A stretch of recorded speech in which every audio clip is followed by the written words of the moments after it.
Welcome to Matters of DeCorum. I'm Scott Corum. This is what matters to me. Fair warning given, this is probably as close to a political post as I am likely to make, but given the current climate, it's actually kind of necessary. That being said,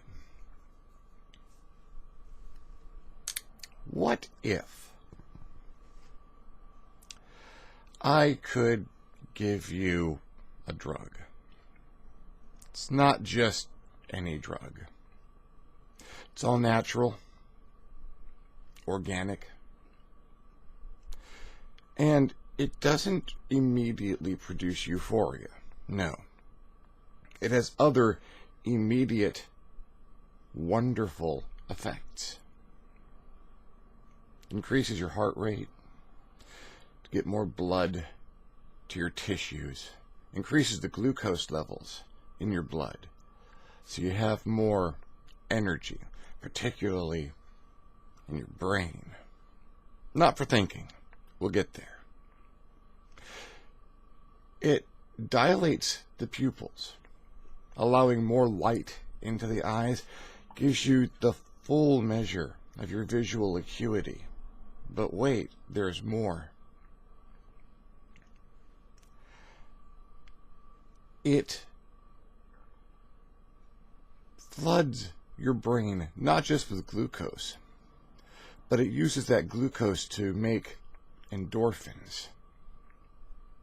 Endorphins that deaden the pain, that give you a feeling of energy. You take this drug, and suddenly, things that were undefeatable problems a moment before are something that you can either escape or defeat. You get confidence. You gain the power to take action. One dose. That's all it takes. One dose. And I promise you, it feels great. And if you take a little bit too much of it, well, there can be some complications. We are increasing the rate of your cardiovascular system after all. Your heart may race a little too fast. You might get a little bit of a tremor, but that's okay. It'll go away. It's a minor thing. You might get a little bit of a headache. We are increasing the blood pressure, after all, and we're focusing quite a bit of the resources of the body towards the production of glucose and all the chemicals your brain needs, not just to overcome pain and discomfort, but also we're boosting the performance in the occipital lobes and the other areas of the brain responsible for processing sensory input. You may get a little anxious if you take too much of this because you're taking in more information than you're used to and processing it. And while that's very good for immediate difficulties, it can stress the rest of the brain, the forebrain, thought caps at the front of the frontal lobe. But those side effects don't last very long. You can't take this drug every minute of every day and just get past the side effects. It takes a while to make this drug. Not long. Not long. You could certainly take this drug every few hours. Won't show up on any drug tests. Not a one. It's not illegal to take this drug. Oh, but it's a performance enhancer. And again, this drug feels incredible.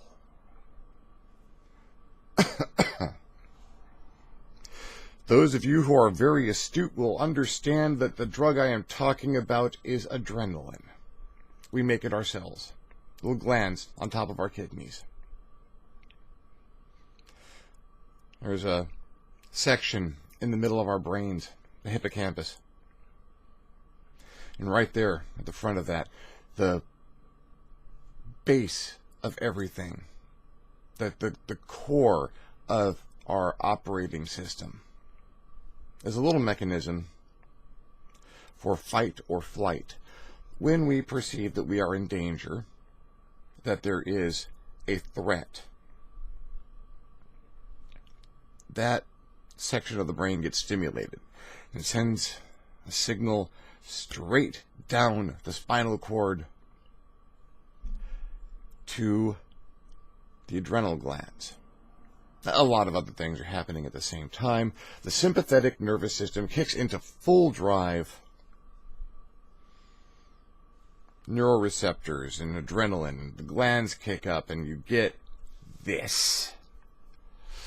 Oh, it's good stuff. It's a superpower, according to Doctor Who.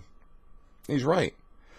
This is an evolutionary advantage. There's a reason that so many different animals on Earth have this.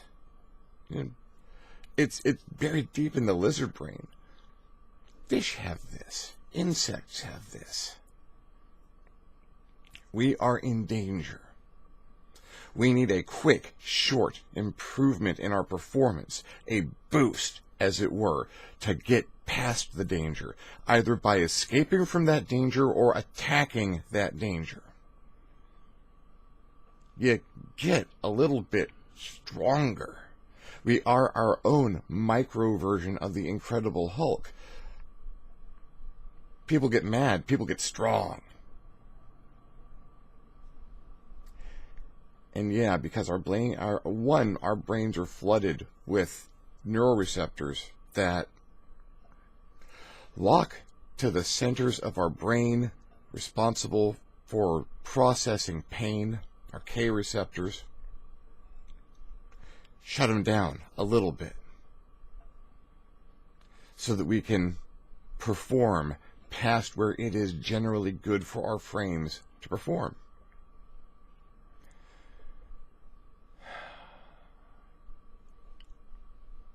And we get our sweet, sweet hit of adrenaline.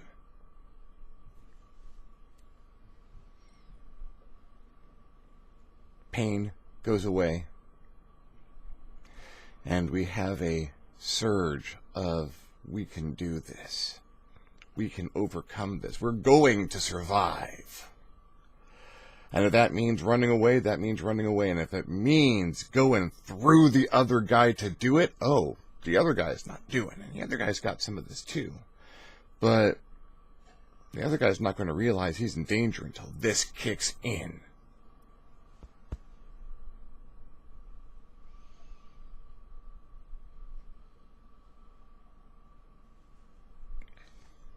It's poisonous. Not on a toxic level. Again, organic, we produce it ourselves. It's a hormone, adrenaline. You can buy it medically as epinephrine. It is a vasodilator. It increases the diameter of our blood vessels and our respiratory systems especially, which is why you get this if you have asthma. I've taken medical versions of it myself for years. Because your breathing passages expand. If there's something that's closing them down, this fights that. More oxygen, getting to more blood, going to more places.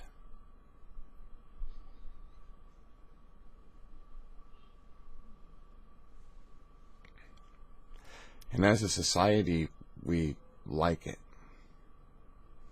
It's not to like. It's a superpower. And when you come down off the other end, you're a little tired. Hopefully the danger's passed by that point in time. Take a rest, you eat something, you get plenty of fluids, and you make more, just in case. Danger. We have a stupid small amount of dangers that require this anymore. We're not hunted by animal predators. We protect ourselves from the elements, so water or lightning from the sky, not quite the problem it once was. We don't sleep under trees, so deadfall isn't constantly coming down on our head, unless you're the kind of person who sleeps under trees, and then hopefully you're the kind of person who knows you don't sleep under a tree, because deadfall can fall on your head.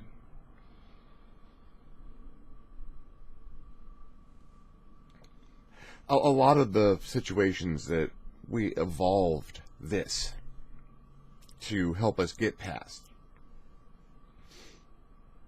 don't exist anymore. That's okay, though. We still have the reflexes. When we perceive a threat,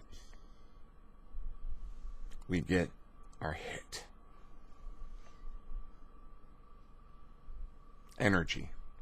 Sudden, astonishing, empowering energy. There's a cartoon. I used to watch a lot of educational cartoons in school. I don't know if they're still doing that. Andrew doesn't talk about them very much. But I think it's one of the Disney cartoons with the goofy characters or something around those. It was a long time ago, so it all gets messed up. But it talked about this button in the middle of our brain with this caveman standing next to it, looking at the visual inputs, waiting for threats. And when the threat shows up, the caveman gets a little zap, and he pushes the button, and everything kicks up, fight or flight. And then it talks about this guy in an office dealing with his boss. And his boss comes out and does something that is socially threatening. Get this work done or I'll fire you. And the caveman gets zapped and pushes the button. And the guy immediately gets his, well, I can't flee. I can't run away. This is my job. I'll get fired. And I should punch my boss in the nose, but if I punch my boss in the nose, I'll get arrested or fired. And so the guy stews in his own juices. And the picture of that is locked in my brain, of this guy in a suit slumping down behind his desk, turning slightly green with his tongue hanging out a little bit and his eyes closed, and he's suffering. And we do. Oh my God, we do. What happens if you get a hit of energy and you can't do anything with it? It's terrible. You have all this go juice in your system and no place to go, no one to hit, nothing to flee or fight.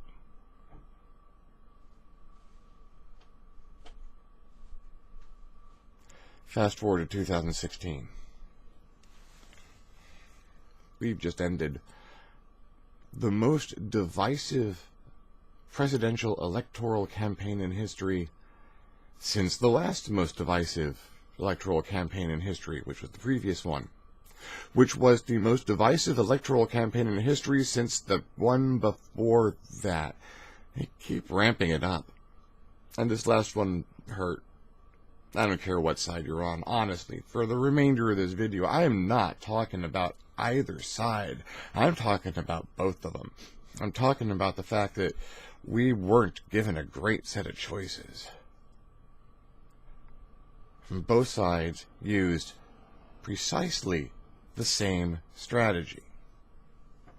Both sides of the electoral campaign said, you might not like our guy, but the other one is totally worse. It wasn't about the merits of the candidates. Yeah, our guy said this, but what are you going to do? Go with the other one? Yeah, our person's in the middle of this, but what are you going to do? Go with the other one? It was an entire campaign based on fear. It was an entire campaign of pushing this drug.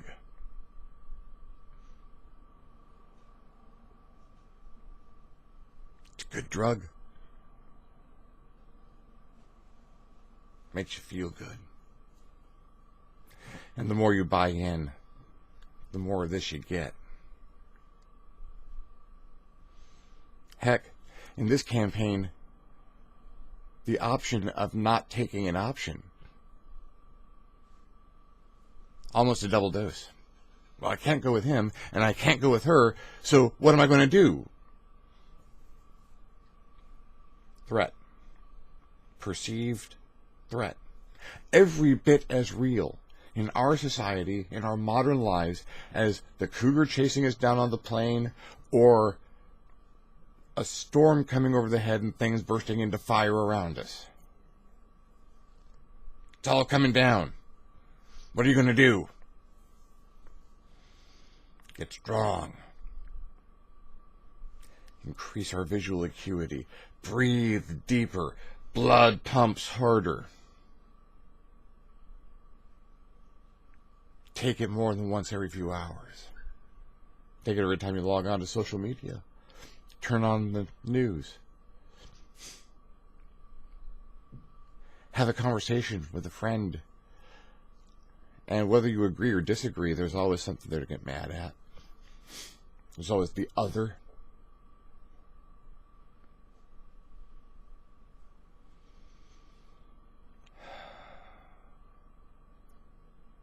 We don't just stew in our juices, oh no. This has been the election of the caps lock. Thanks to my involvement in a documentary called The Dungeon Masters, I have a lot of friends on Facebook and a lot of friends on every side of this. And I'm not about to unfriend a single one of them for their views.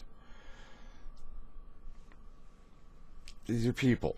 We are all individuals. We are all people. We all make our choices. This has been one of the most divisive events in history. I'm not going to jump into that by, if you believe this, unfriend me. If you did that, unfriend me. Oh, you said that? I'm unfriending you. No. No, no, no.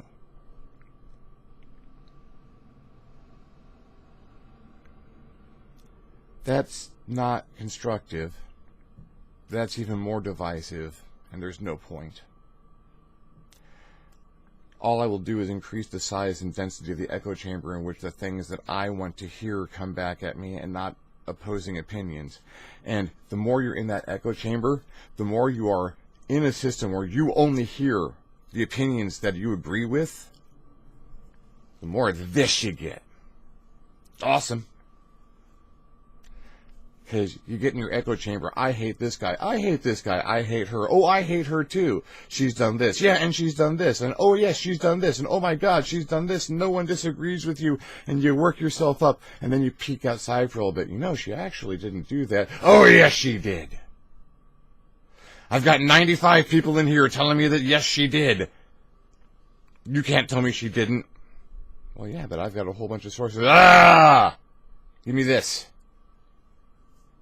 I'm all hopped up and you can't tell me jack. Works either way you go. You have your own echo chambers with, you know, he's failed at all this, he's failed at all that. He said this. This is what he actually thinks. Is that what he thinks? I think that's what he thinks. I'm pretty sure that's what he thinks. He said this, we must think that. Ah! And you poke your head outside. You know, he's actually kind of, oh, don't tell me that. Yeah, but we've got all this stuff that... no. I need my hit. Gimme.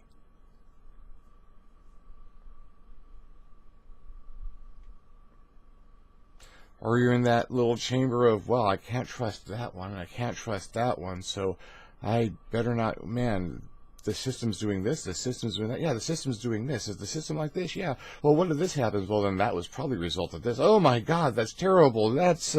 yeah, we're going to have to stand up and, and you poke your head out. Well, you've got to go this way. You've got to go that way. I don't got to go no way. Fuck you. Give me my hit.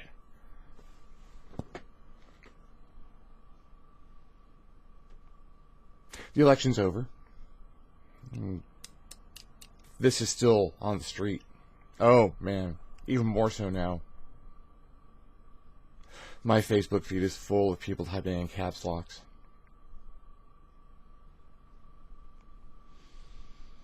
I see people typing in caps locks. I know what they're taking.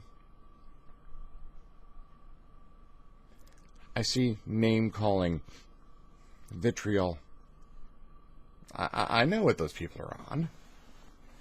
And I know it's not them, per se. Yeah,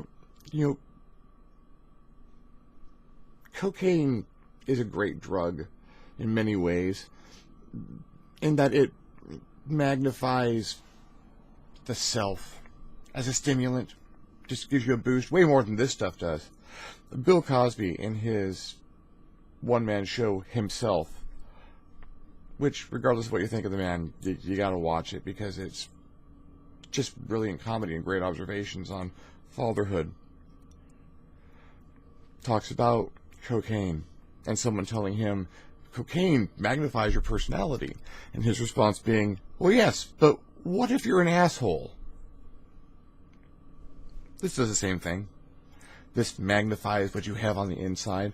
We're seeing a lot of the depths of people, but it's not all them. We're hearing their echo chambers. We're hearing that year or more of rhetoric that's been packed up, that has gone unchallenged in their minds and their hearts because they agreed with it, because sticking with it got them this. They had something to be angry at. They had something to rage against. You don't just sit and stew in your juices anymore. You type. And it feels good. And when people come on and tell you that you're being out of line or you're going over the edge, no. Nah, you're over the line. You're out of edge. Give me my hit. And you take it. And you take too much.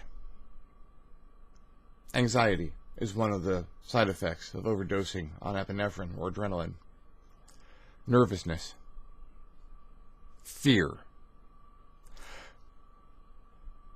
You take too much of this and you lose your ability to overcome your natural sense of fear. More to the point, that fear, having been triggered, is still there, still raging. So when your body can produce more of this, get your dose. Because the threat hasn't gone away. You're still afraid. Because you took your dose. Horrible, vicious cycle.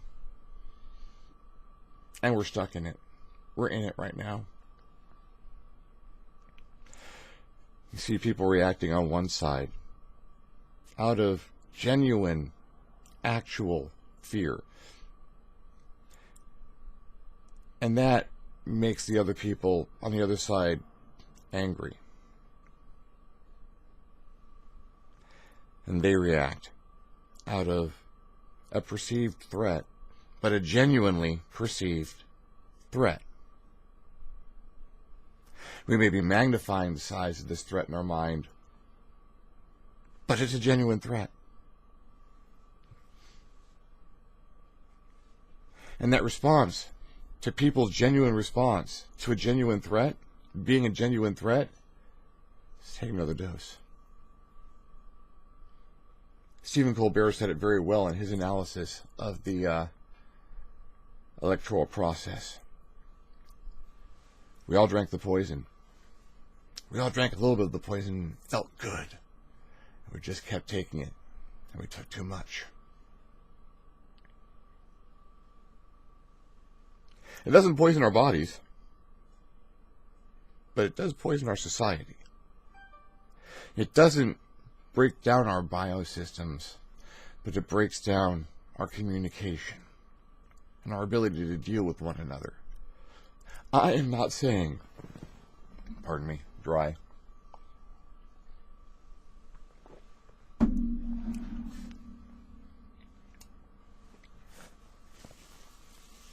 I am not saying that we do not have, on either side, every reason to be looking to take this drug. How can we not? After what we have just gone through, how can we not take this? You won, you lost, you need this. You don't get a choice. There isn't a turn this off button in our head. You can unfriend people or block certain aspects of social media and try and get in your echo chamber, but that caused this problem. Well, it contributed to this problem. The fact that the people who fomented this situation understood really well what they were peddling is behind this.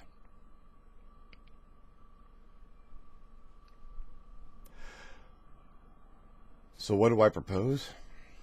This is energy. This is pure, raw, unadulterated energy meant to give us the ability to run or punch. Raw energy is a terrible thing to work with. I can have all the electricity in the world, but if I just let it go, all it's doing is burning shit. Fire is raw energy, but if you just let it go, you just destroy everything around you. That's all this is good for on its own. You can't fix a house just by getting angry. You can't let the terror take over your body and write a program.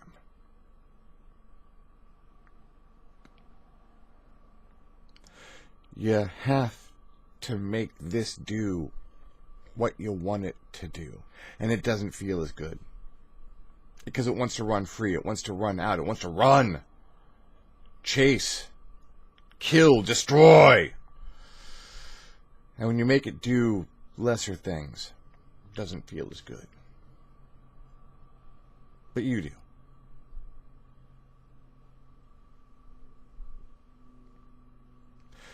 Your visual acuity and your sensory centers are open, wide. Someone who understands what this does can use that and pour crap into your head.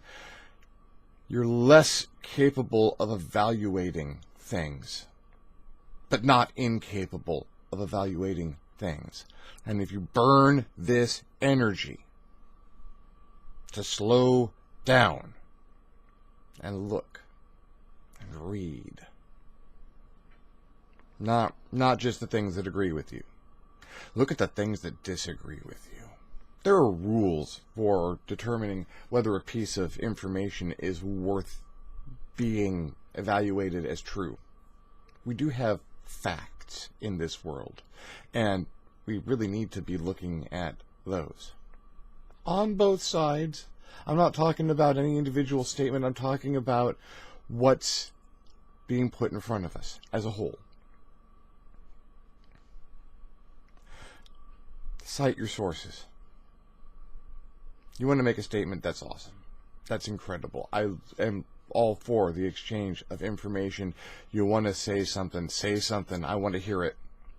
But if you want to say something is a fact, if you want to say something is true, cite your sources. Where'd you hear it? Give me a URL if you read it off the web, or give me a issue, volume, and page number if it's a periodical or article, as though that's going to happen. Let me evaluate that information as well. Let me see what you saw.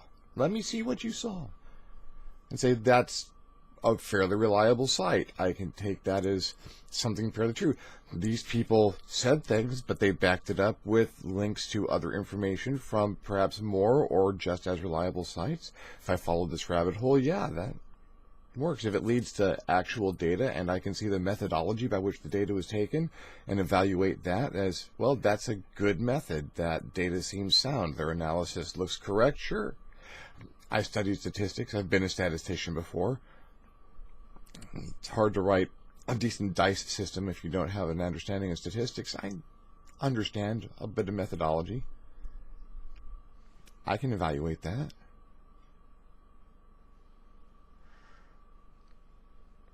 Sure, that can be taken as axiomatic. That can be true. That's a fact I can work with.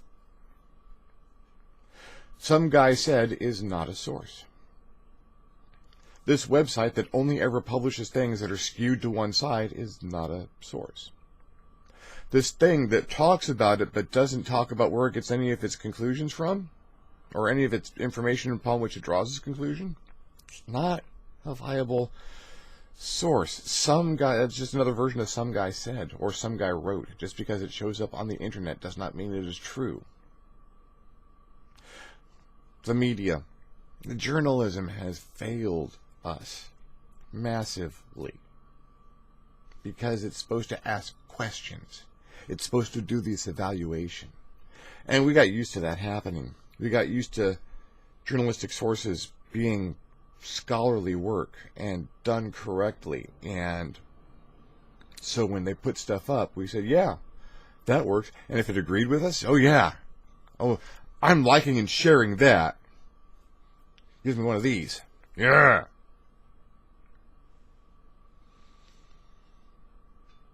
Maybe we look at things a little more carefully. It's energy, but how you use this energy is entirely up to you.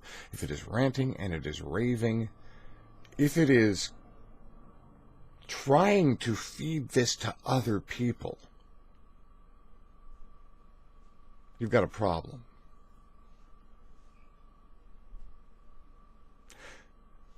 Wonderful episode. Second season of Metalocalypse, I believe, where the group's lawyer is trying to have a calm conversation and Murderface, of all people, keeps nudging him verbally about things that are thinly veiled personal attacks, but he's very calm the whole time until the lawyer grips down on himself, stands up and walks away. And Murderface says, you see that? You see how he got really mad and I stayed completely calm the whole time? That's called being a dick. Murderface mastered it. It was a martial art to him. And I'm seeing black belts on Facebook every day. Oh, you're upset about something? Let me push that. Let me nudge that.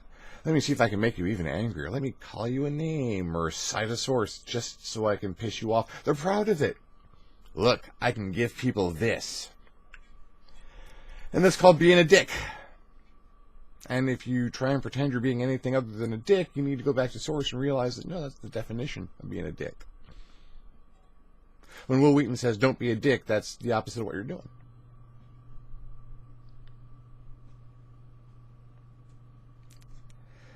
Making people angry, making people afraid, gives them this. And you can sit back and laugh when they spill their anger onto Facebook. I've seen that happen. Or you can watch them react in a way you didn't plan, in a way you didn't anticipate, in a way you don't approve of. You can get your own dose of this right back. Feels good. Look, I was right. All I did was say some stuff to them, and they got really, really mad, and that's not what they're supposed to do. Look!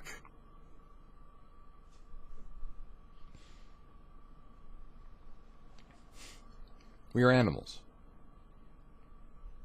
We are thinking, reasoning animals for the most part, but this is the most animal part of us. And if you poke an animal, I don't care if it's an herbivore or a predator, you feed it enough of this, it will eat your face.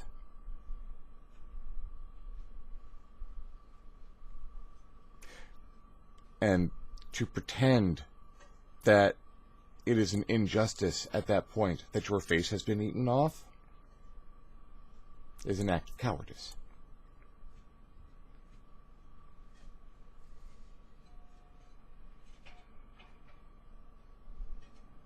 Because you asked for it. And hid behind the thin veil of reason and society that you deliberately destroyed.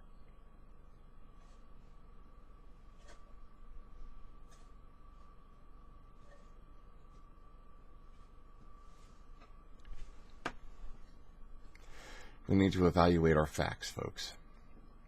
We need to cite our sources, and we need to have a calm conversation about things, about a lot of things. And hopefully this opens up a dialogue to a lot of different things going on, to topics that we really need to address from both sides with open eyes. Evaluate the information, and if the information demonstrates that what you have held is incorrect, try not to take this, or if you take this because it's a autonomic response, decide to use it differently. Don't destroy the thing that just broke one of your well-held beliefs. Examine your beliefs. They may not all be correct. They may be correct. There may be more proof on that side. You may have something to come back to the conversation with, not the argument, but the conversation. Look, I found these facts. Evaluate these facts and tell me what you think. That's how we get things done as a people. Not like this. Not like this.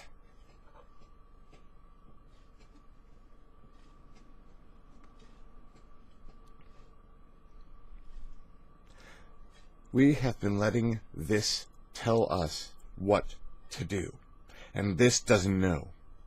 This does not know how to act or what is correct. This doesn't give a single flying fuck about truth. This is energy. Nothing more. The battery does not tell the car where to go. You do.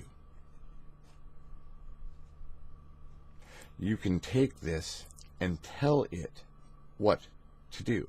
It's not easy. It's a practiced skill, and we're all junkies at this point. We can't set this down, but we can use it.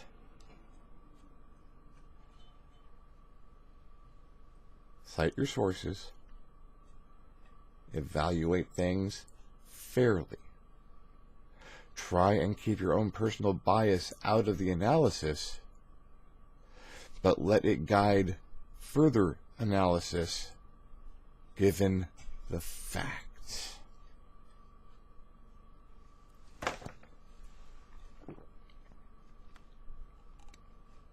And sometimes do it really fast with wide open eyes.